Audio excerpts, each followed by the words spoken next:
Hello!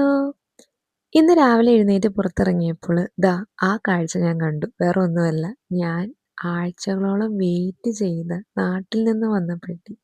ഈ പെട്ടിക്കുള്ളില് എന്താന്നുള്ളത് എനിക്ക് നല്ലോണം അറിയാം. എന്നാൽ പോലും അത് ഓപ്പൺ ചെയ്യാൻ ഞാൻ ഭയങ്കര എക്സൈറ്റഡ് ആയിരുന്നു.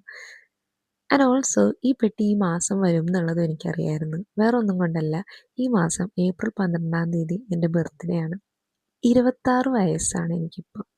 ഈ 26 വയസ്സിൽ എൻ്റെ ബർത്ത്ഡേക്ക് മുടങ്ങാതെ എല്ലാ ബർത്ത്ഡേക്കും എനിക്ക് പുതിയ ഉടുപ്പ് മമ്മിയും പപ്പയും വാങ്ങിത്തരും. അപ്പോൾ ഇത്രയും ദൂരത്താണെങ്കിൽ പോലും എനിക്ക് ബർത്ത്ഡേക്ക് ഉടുപ്പ് കിട്ടും എന്നുള്ളത് എനിക്ക് ഉറപ്പായിരുന്നു.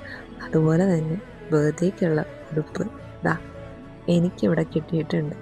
അതുപോലെ തന്നെ കുറച്ചധികം ചിപ്സും ചക്ക വറുത്തതും ഇതൊക്കെ എനിക്ക് കിട്ടിയിട്ടുണ്ട്. എനിക്ക് ഈ പെട്ടി ഇങ്ങനെ ഓപ്പൺ ചെയ്യുമ്പോൾ ഞാനിങ്ങനെ പല ഇമോഷനിലൂടെയാണ് കടന്നു പോയേക്കുന്നത്. അതായത് ഒരിക്കലും ഞാൻ ചിന്തിച്ചിട്ടില്ല വീട്ടിൽ നിന്ന് മാറി നിൽക്കും എന്നുള്ളത്. പക്ഷേ സാഹചര്യം അപ്പോൾ അതായിട്ട് യൂസ്ഡായി. പക്ഷെ ഞാനിങ്ങനെ എനിക്ക് കരച്ചിലും വരുന്നുണ്ട്, ചിരിയും വരുന്നുണ്ട്. കരച്ചിൽ വരുന്നത് ഇനി എന്ന് നാട്ടിലേക്ക് എന്നുള്ളൊരു ചോദ്യമാണ്. എനിക്കറിഞ്ഞൂടാ ഇനി എന്നെന്നുള്ളത്. ചിരി എന്ന് പറയുന്നത് എനിക്ക് നാട്ടിൽ നിന്ന് മസാലപ്പൊടിയും അതുപോലെ തന്നെ മല്ലിപ്പൊടി ഇതൊക്കെ കിട്ടിയിട്ടുണ്ടായിരുന്നു. ഞാനിന്ന് ഓസ്ട്രേലിയ വരെ വന്ന് ആ പൊടികൾ യൂസ് ചെയ്താണ് ഇപ്പോഴും ഫുഡ് ഉണ്ടാക്കുന്നത്. So being an international student is not an easy thing. പക്ഷെ നമ്മുടെ ഫാമിലിയുടെ സപ്പോർട്ടും ഫ്രണ്ട്സിൻ്റെ സപ്പോർട്ടൊക്കെ ഉള്ളതുകൊണ്ട് നമ്മളതങ്ങ് എൻജോയ് ചെയ്യുകയാണ്.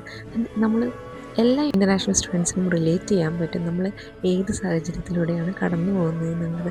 അപ്പോൾ അത്രയേ ഉള്ളൂ. ബൈ.